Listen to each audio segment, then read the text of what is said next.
रोहिणी म्हणून पाहुणे आलेले आहेत. तर आपला परिचय.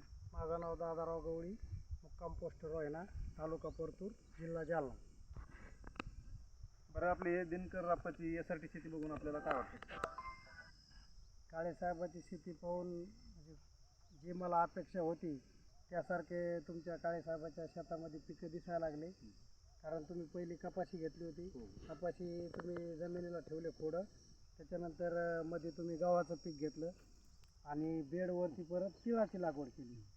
आणि आता हे जवळजवळ कुजलंय. हो, आणि आता एक 5 मिनिटापूर्वीच आपण एक गव्हाचं बेट उपटून पाहिलं मुळाचं, तर त्याच्यामध्ये एक जिवंत गांडूळ दिसला. एवढ्या कारण आज टेम्परेचरमध्ये गांडूळ निघाले. 44-45 टेम्परेचर आहे ना, या 45 टेम्परेचरमध्ये बगारी SITच्या शेतीमध्ये गांडूळ हा ह्या टायमाला भेटणं शक्य नाही.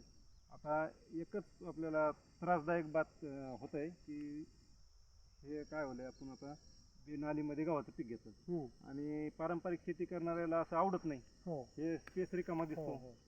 आपली दिशाभूल करतात किंवा नाव ठेवतात.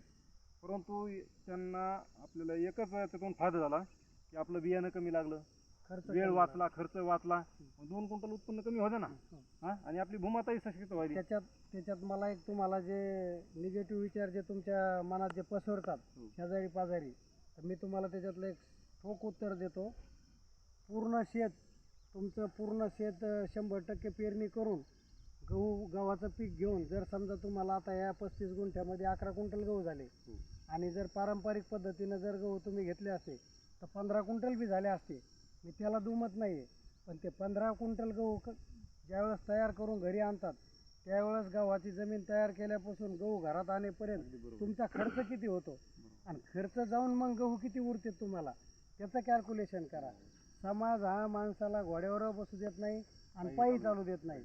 तुम्हाला ज्याच्यात फायदा आहे, जिथं तुमची अंग मेहनत कमी होती, ती तुम्ही SRTमध्ये ही ताकद आहे.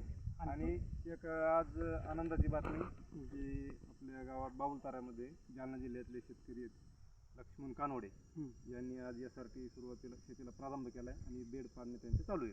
कॉंग्रॅच्युलेशन, धन्यवाद.